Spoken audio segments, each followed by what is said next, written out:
Овој викенд ќе бидат одиграни надпреварите од шестото коло на плеофот и плеаутот на ракометната Суперлига. Шестата рунда од плеофот се отвора вечерва со два надпревари.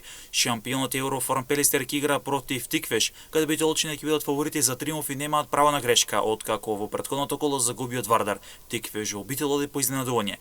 Во спортската цела биле низвор екипата на Охрид како фаворит ќе го пречека тимот на Бутел, каде домаќинот ќе сака победа за потврда на четвртото место што е главна цел, а пак гостинот доаѓа по прва победа и први бодови во плейоф сегментот. Утре во салата во Автокоманда ќе се игра дербито на колото меѓу Алкалоид и Вардар. Дерби кој на вардарци им е повеќе од значајно за титулата и за сочувување на првото место, бидејќи со пораз може да го загубат првото место. Повеќе од сигурно Алкалоид кој обезбеди европско финале против Вардар ќе сака да одигра во свое најдобро издание, како би забележил победа откако во првото соочување во плейофот забележа пораз. Во плеаутот екипата на Струго утре на домашен терен ќе игра против Пролет, каде Стружине ќе сакаат победа со цел да го избегнат предпоследното место кое води кон баражот за опстанок. Пролет ќе биде фаворит на мечот, а императивот за победа е голем и кај двете екипи.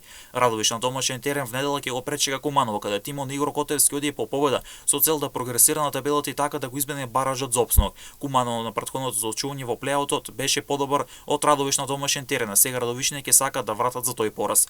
Како што е познато од лигата е исклучена екипата на Борец од Велес, па тоа значи дека до крајот на плеаутот сите надпревари на Велешина ќе бидат регистрирани со 10-0 за противниците, а од контото на Борец ќе се одзема по еден бод. Токму поради тоа во рамки на шестото коло на плейофот слободна ќе биде екипата на Прилеп.